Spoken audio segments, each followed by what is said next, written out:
안녕하세요. 이가피 교수의 신간 읽기입니다. 오늘 전해드릴 책은 신간이 아니고요.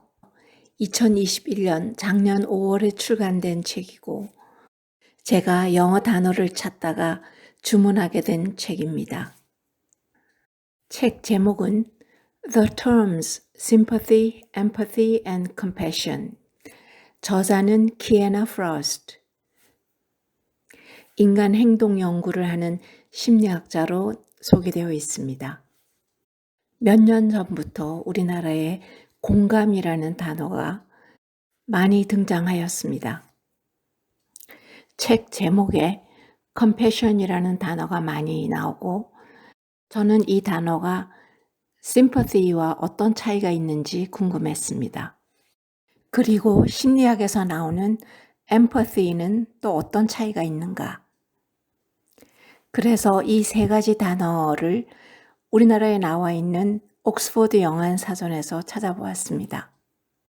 먼저 sympathy라는 단어는 동정, 연민, 공감, 동조, 지지 이렇게 나와 있고요. empathy라는 단어는 감정, 이입, 공감, 그리고 compassion은 연민, 동정심 이렇게 나와 있습니다. 영한사전이나 영영사전을 보아도 이 세 단어를 구별할 수가 없었습니다. 이 책의 저자도 심리학자로서 이 세 단어에 대해서 용어로서 구별해야 될 필요가 있다고 생각한 것 같습니다. 그러면 sympathy부터 보겠습니다. sympathy의 어원은 그리스어의 syn, together의 뜻이죠. 그리고 pathos, feeling의 뜻입니다. 이 두 가지 뜻의 합성어인데, 즉 함께 느끼는 것입니다. 이 단어는 다른 사람의 좋지 않은 일에 대해서 참 안 됐다라고 느끼는 것인데, 물론 상대방의 관점으로 옮겨지기는 하지만 아직 그 사람과 약간의 감정적 거리를 유지한 상태를 말합니다. 영어에는 이 단어와 비슷한 뜻으로 사용되기도 하지만 약간 부정적인 뉘앙스가 있는 단어 pity가 있습니다.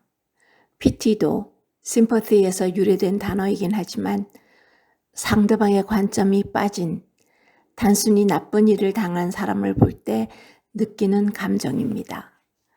이 단어는 흔히 인간애에서 발생하는 불쌍히 여기는 마음일 수도 있지만 때로는 경멸에서 나오는 감정이기도 하기 때문에 우리가 사용할 때 조심을 해야 되는 단어입니다. 이 책에서 sympathy에는 두 종류가 있다고 합니다. 하나는 우리가 타고난 sympathy인데 2006년 스위스에서 어린이들을 대상으로 연구를 했어요. 이것은 부모가 가르치지 않아도 발달 과정에서 자연스럽게 나타난다는 결론을 지었습니다. 예를 들면 1살 난 아기가 다른 아기가 울면 따라서 운다든지, 장난감을 달라고 하지 않았는데도 다른 아기에게 자기가 들고 있던 장난감을 준다든지 하는 것입니다. 그러나 이 아기가 자라면서 그것을 사용하지 않으면 깊숙이 묻혀버릴 수 있습니다. 두 번째로는 학습된 sympathy입니다. 자라면서 이 감정을 사용하고 표현하면서 더 키울 수 있다는 것입니다. 그러나 성장 과정에서 그럴 기회가 없거나 기회가 적은 환경에서 자라는 경우 나중에 문제가 될 수 있습니다. 심퍼티란 주관적 감정이고 개인의 사고나 사회적 관계, 그때그때의 기분에도 달려 있습니다. 그리고 자기가 비슷한 일을 경험했던 사람은 동병상련의 심퍼티를 더 잘 느낍니다. 심퍼티를 표현할 때도 우리가 명심해야 될 몇 사항을 이 책에서 제안합니다. 첫째, 어려움이나 고통 중에 있는 사람에게 가장 우선적인 것은 그의 말을 경청하는 것입니다. 그들이 도움을 바라지 않을 때에는 억지로 도우려고 하지 말고 나중에 도움이 필요할 때 당신이 항상 그 자리에 있다는 것만 상기시켜주면 됩니다. 그리고 당신의 믿음이나 종교를 상대방에게 이야기하거나 강요하지 말라고 말합니다. 베풀되 지나치게 하지 말고 오히려 작지만 실질적인 것을 도와주는 것이 좋다고 합니다. 예를 들면 집안 청소라든가 간식이나 식사 제공, 그리고 운전해 주는 것, 또한 카드나 간단한 편지를 보내는 것입니다. 한편으로 sympathy를 표현하지 말아야 하는 경우도 있습니다. 우선 그 사람을 잘 알지 못하는 경우, 그리고 상대방이 원치 않는다고 말하는 경우입니다. 그리고 상대방이 당신을 컨트롤하려는 경우, 심퍼시를 얻기 위해서 거짓말을 하거나 사실을 왜곡하는 경우, 그리고 또 늘 당신을 이용하려는 사람인 경우에는 표현하지 말아야 한다는 것입니다. 다음으로 empathy로 넘어갈까요? empathy라는 단어는 독일어 Einfühlung에서 왔습니다. feeling into의 의미입니다. 그러면 두 단어의 차이는 무엇인가? 간단히 말하면 empathy는 sympathy보다 약간 더 깊은 의미입니다. sympathy가 상대방이 경험하고 있는 감정을 충분히 이해하는 것이라면 empathy는 상대방이 느끼는 것과 똑같은 감정을 내가 느끼는 것입니다. 그래서 심리학에서는 감정이입이라는 용어를 씁니다. empathy란 단어에서 y를 뺀 empath란 단어는 이러한 empathy의 능력이 뛰어난 사람을 말합니다. 이 능력은 약간의 용기가 필요합니다. 왜냐하면 당신이 empathy 때문에 영향을 받거나 상처받을 수도 있기 때문입니다. 그렇지만 이 능력은 당신의 삶과 다른 사람의 삶에 큰 선물이 되기도 하는 것입니다. 심리학에서는 empathy를 몇 가지 타입으로 나누기도 합니다. 상대방의 관점을 더 깊이 이해하는 인지적 이입. 이것은 사람을 다루는 직업을 가진 전문가들에게 매우 유용한 기술입니다. 두 번째의 감정적 이입은 상대방의 감정을 똑같이 느낌으로써 그 감정에 매몰될 수 있고 정신적인 소진이 일어날 수도 있습니다. 또 다른 종류인 신체적 이입은 상대방의 육체적 고통과 똑같은 육체적인 고통을 느끼는 것인데 쌍둥이에게서 흔히 볼 수 있습니다.